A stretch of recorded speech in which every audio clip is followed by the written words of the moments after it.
pa rin. Ngayon may pa-legs ka, di ba? Na-miss mo ba yung ganito? Di ba sa stress nga po? Hindi, na-miss mo yung ganito namang character. Kasi nakikita, ako mismo pag nakikita kitang ginagawa ka ng nanay, syempre, di ba? But this time, lumabas... Lotion. Hindi naman lotion.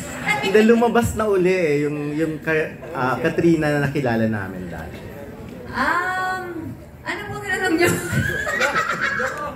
Na-miss mo ba yung ganitong mga ganap sa buhay? Sexy? Oo.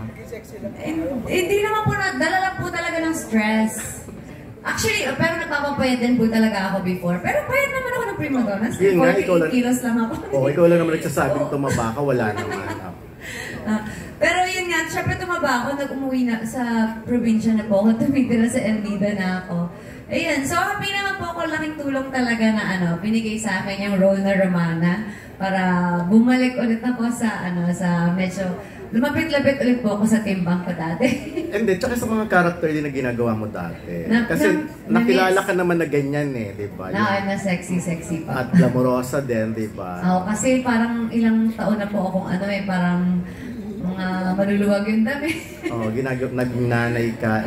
Apa. Ayan. Medyo na-miss na naman po. Opo. Ayan, okay. Thank you and good luck. Ayoko po muna magsalita kung ano yung pupuntahan ng character ko. But as of now, yung character ko po, ako po si Romana. Assassin po, skilled assassin. So, medyo nahirapan po ako kasi kailangan ko dumaan sa mga trainings, mag-big bike, tapos mixed martial arts, kung ano-ano. Sabi, nung unang tinanggap ko po ito, wala akong idea na ganyan. Ang alam ko po, kunyari parang drug lord lang na mag-uutos-utos. Tapos nung story ko, napakanga na lang ako, po? Ha? Ganun na lang yung gulat na shock po ako. Kasi natanggap ko na po siya. Super shock po ako na ang daming trainings po. Tapos ako po pala yung gagawa ng action. Akala ko taga-utos lang po. So, ayun. Una, skeptic po ako sa sarili ko kung kaya ko kasi nasanay na po ako sa hapon na nanay na iyak-iyak na, ganyan. Tapos, medyo, sabi ko, parang ang hirap naman, ang dami kong iti-training. Pero nang ginagawa ko na po siya, na-enjoy ko po siya.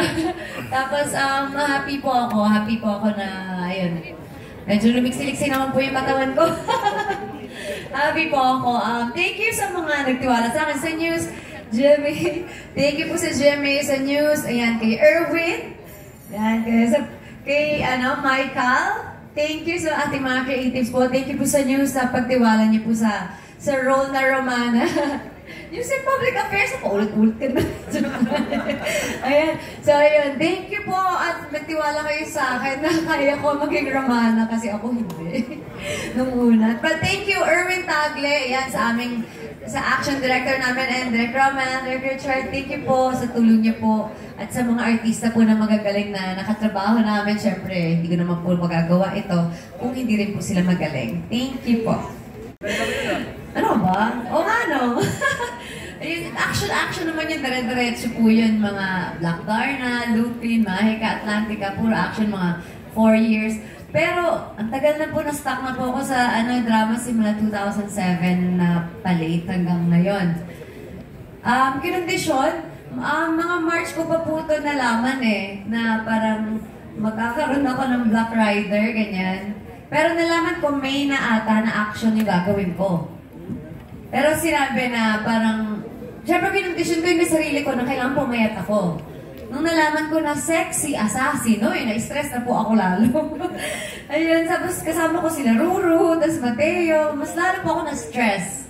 Sakit po ng ulo ko. Sobrang stress po ako nung nalaman ko kung sino yung mga kasama ko at kung ano yung gagawin ko. Ayun, pero okay lang, sa stress na yun, at least pumayat po ako, naging maliksi ulit po ang aking katawan, at thank you po sa tiwala niyo. Yun po, ang training and stress, yun po yung kondisyon, yung naging kondisyon ko po sa sarili ko sa paghahanda ko dito sa character na to. Thank you po.